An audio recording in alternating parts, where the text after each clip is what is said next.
Social మీడియాలో అసభ్యకరమైన అభ్యంతరకరమైన పోస్టులు పెట్టిన వారిపై కేసులు నమోదు చేసి వారిని పోలీసులు అరెస్ట్ చేస్తూ వస్తున్నారు.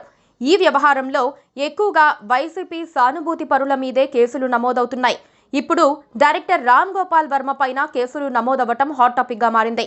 రామ్ గోపాల్ వర్మ కాంట్రవర్సీలకు కేర్ ఆఫ్ అడ్రస్. అటు సినిమాలు ఇటు పాలిటిక్స్ కి సంబంధించి సోషల్ మీడియాలో పోస్టులు పెడుతూ ఎప్పుడూ వివాదాల్లోనే ఉంటాడు. వైసీపీ సింపథైజర్ గా సోషల్ మీడియాలో ఆయన చేసిన హడావిడి అంతా ఇంతా కాదు. చంద్రబాబు, లోకేష్, పవన్ ని నెగిటివ్ గా చూపిస్తూ కాంట్రవర్సీ సినిమాలు తీసిన రామ్ గోపాల్ వర్మ సోషల్ మీడియాలో కూడా వైసీపీ నాయకుడిలా చెలరేగిపోయారు. ఇప్పుడు కూటమి ప్రభుత్వం రావటంతో ఏపీలో అతనిపై వరుసగా కేసులు నమోదవుతున్నాయి. తుళ్లూరు పోలీసులు ఆర్జీవీపై కేసు నమోదు చేశారు. రాజకీయ నేపథ్యంలో పలు సినిమాలను కూడా తెరకెక్కించారు.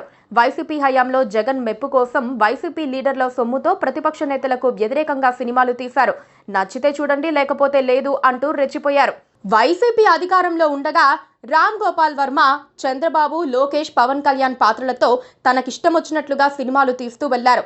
వారితో పాటు నందమూరి బాలకృష్ణపై కూడా సోషల్ మీడియాలో తెగ సెటైర్లు విసిరారు. బాలయ్య నటించిన ఎన్టీఆర్ బయోపిక్ రిలీజ్ అప్పుడు ఆర్జీవీ చేసిన హడావిడి అంతా ఇంతా కాదు. ఎన్టీఆర్ బయోపిక్ కు పోటీగా వర్మ లక్ష్మీస్ ఎన్టీఆర్ సినిమా అన్నాడు.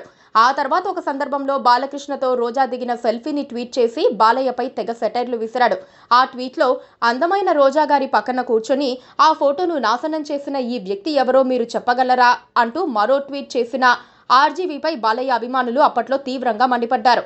ఆర్జీవీపై ప్రకాశం జిల్లా మద్దిపాడు పోలీస్ స్టేషన్లో కూడా కేసు నమోదైంది. పోలీసులు ఆర్జీవీకి నోటీసులు ఇచ్చారు. దీంతో తనపైన నమోదైన కేసులు కొట్టివేయాలని హైకోర్టులో పిటిషన్ వేశారు. తనను అరెస్ట్ చేయకుండా ఆపాలన్న పిటిషన్పై హైకోర్టు రామ్ గోపాల్ వర్మకు విరుద్ధంగా తీర్పిచ్చింది. అరెస్టుపై ఆందోళన ఉంటే బెయిల్ పిటిషన్ వేసుకోవాలని షాక్ ఇచ్చింది. Please do subscribe to Please do subscribe to Please do subscribe to Please do subscribe to Please do subscribe to Please do subscribe to KTV Telugu. KTV Telugu. KTV Telugu. KTV Telugu. KTV Telugu. KTV Telugu. Please do subscribe to KTV Telugu.